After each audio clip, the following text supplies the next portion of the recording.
Hey all, and welcome back to There's Danger Here. I'm Leilani, and we are in for season 3. And as usual, it is the first of the month, and so I think I started this tradition last year. We are going to be talking about MMIW episodes. It is going to continue this year. We have only barely broken into the B's. It is alphabetized by first name, not last, which is a little odd, but that is how the site that has the biggest running list that I could find has their information.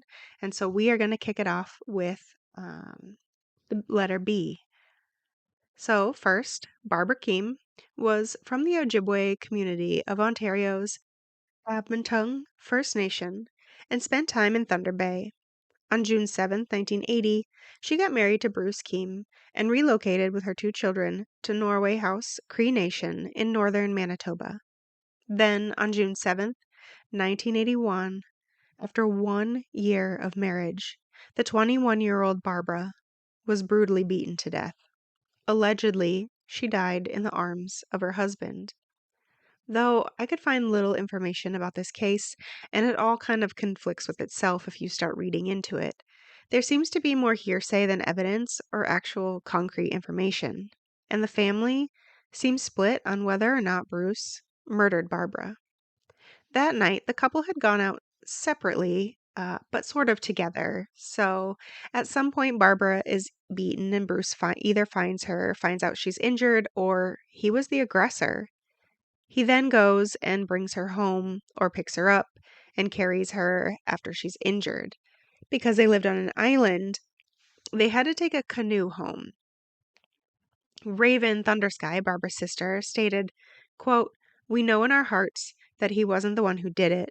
He was the one that went and got her. He actually carried her back to the house, where she ended up dying," end quote. About Barbara, Raven said, quote, "She was very gentle. My sister was not aggressive at all, nor was she confrontational. She had a very good heart. She was happy to be married. She would sing along to the radio. She had a beautiful voice," end quote. As per the standard, unfortunately, especially of the time, it seems like the investigation was lacking.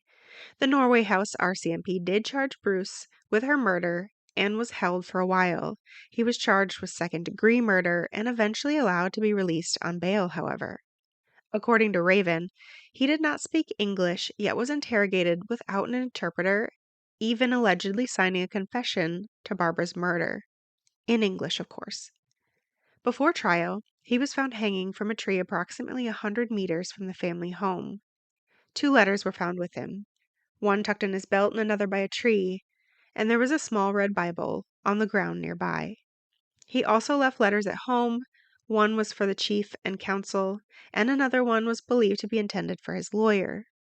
In one of those letters, Bruce explained a death pact that he had claimed he and his wife had, that if Barbara died before he did, he would also have to die.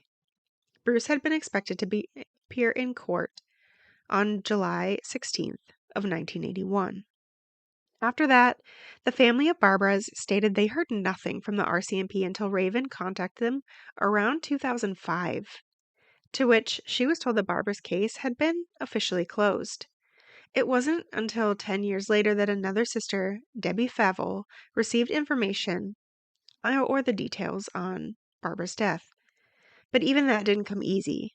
She filed an access to information request and was initially told no files existed anymore. That, quote, "It is likely that any RCMP record that may have existed has been purged," end quote. Yet, a year later in April 2016, they just somehow managed to arrive in her mail. The report was 350 pages of documents, including analysis and exhibit reports, statements from Bruce Keem and witnesses, diagrams and photos of Barbara's body. One statement included information that Bruce said his wife was alive when they crossed the river and when he carried her into the house around 7:30 in the morning. Debbie also received a copy of Barbara Keem's autopsy report from the Office of the Chief Medical Examiner. According to the police documents, Barbara was barely alive during this time. It is believed that she died around 10:30 in the morning. By noon, Barbara was found lying in her bed, face up. Raven had reported that the women who dressed Barbara prior to the funeral told her that Barbara had stab wounds, but there was no mention of knife wounds in the RCMP reports. Debbie believes that the ladies who dressed Barbara's body for the funeral may have mistaken the abrasions for knife wounds because there were so many injuries, saying, quote, "I think my sister suffered a lot from the time it happened, from the time she died," end quote. Naturally, names of those who gave statements were redacted in the RCMP documents. But Debbie said of that, quote, "The important part of the RCMP report was blanked out, and I really wanted to read those parts. It kind of angered me," end quote. Of the investigation, Raven said, quote, "I think they shouldn't have been quick to charge somebody. They should have followed leads. They should have done it properly. They should have treated it as a human file," end quote. But that in the 1980s, there were almost no resources for family members of missing and murdered women beyond their own support system. Furthermore, Raven reported, quote, "I think they should be communicating with families more. They should be following every lead that they possibly can because there is people out that has information," end quote. She even called for a federal inquiry into Canada's missing and murdered Indigenous girls and women when she was involved with the Sisters in Spirit Winnipeg chapter in 2006, in order to uncover the failures of the system and how and why Indigenous girls and women have gone missing without any resolution to their cases.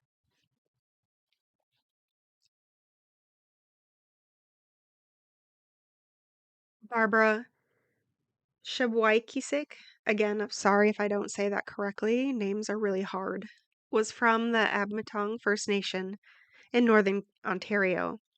In 1989, Barbara was found dead in a motel in Thunder Bay, Ontario. At the time, she was 29 years old.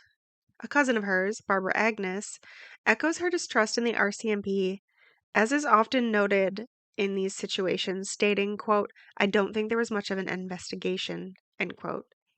She noted that someone was arrested in connection with Barbara's death, but was subsequently let go after being charged. And when the family inquired about Barbara's case, they're unclear if her case even remains open. After working with street people in the city, Barbara said that she noticed girls have gone missing, and again, this is the cousin, and she doesn't know what happened to them. She too would like to see a federal inquiry into Canada's missing and murdered Indigenous girls and women, reporting, quote, "There's a lot of women missing. I think there's probably more out there that aren't listed," end quote. And really, that's all the information I could find about this Barbara's case. It did say that there was potentially a brain hemorrhage, but that could have resulted from many, many things. And I couldn't find out, any more about how she grew up or who she was or why she was in the hotel. There was just nothing on her case. Beatrice Adam. Beatrice Adam was originally from Fond du Lac, Deniskoen First Nations, located in northern Saskatchewan, Canada.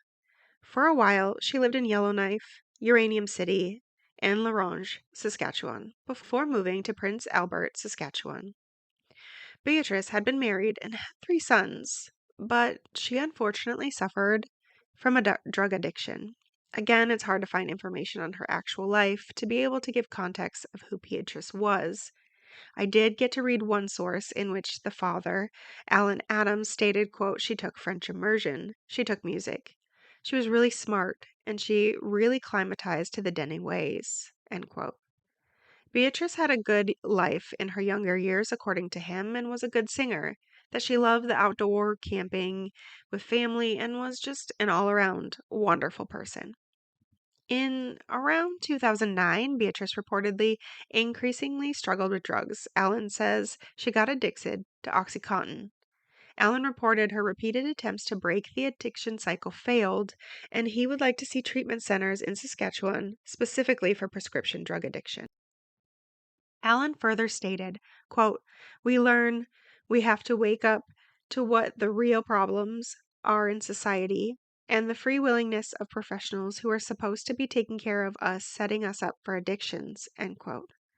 It also sounds like this is around the time she may have lost her husband and children.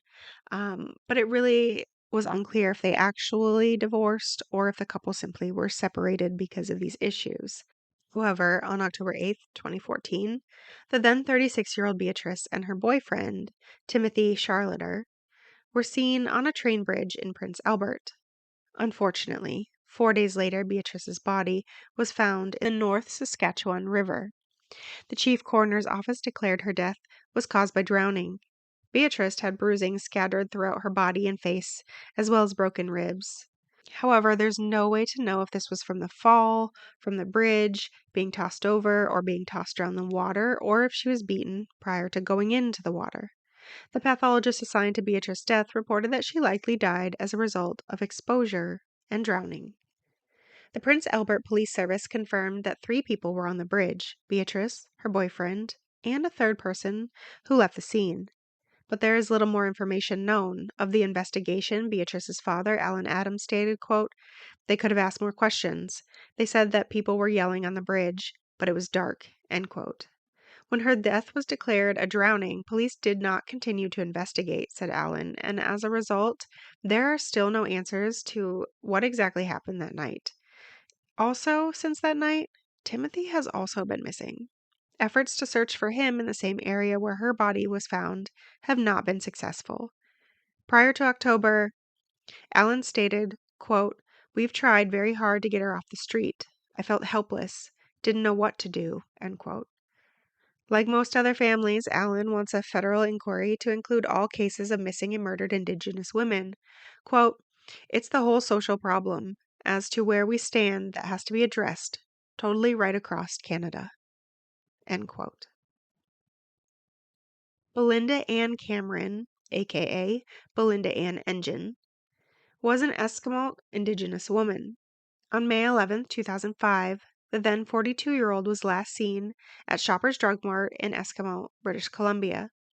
Family reported Belinda had spoken of going to Vancouver and Manitoba to visit extended family, but they hadn't heard from her a month, and as such, they didn't end up reporting her missing until June 4th of 2005. At which time investigators conducted over 100 interviews and an extensive forensic examination of Belinda's apartment near Old Eskimo Road, as well as canine and helicopter searches. The Victoria Police investigated her case and believed it was a case of foul play and potential homicide, as she was considered a vulnerable person. Cameron was noted to have a mental illness, though what that is referring to is very unclear. In all the sources, it simply says mental illness. She's also reported to have a drug addiction and may have been a sex worker, according to multiple sources I could find. On May 11th, 2018, police made a new appeal to help bring Belinda home to her family. And again, that's unfortunately all the information I have on her case as well. Next is Belinda Williams. Belinda Williams was last seen on July 1st, 1976, in Mission, British Columbia. At the time of her disappearance, the 24-year-old was between 5'1" and 5'2" and weighed approximately 117 pounds.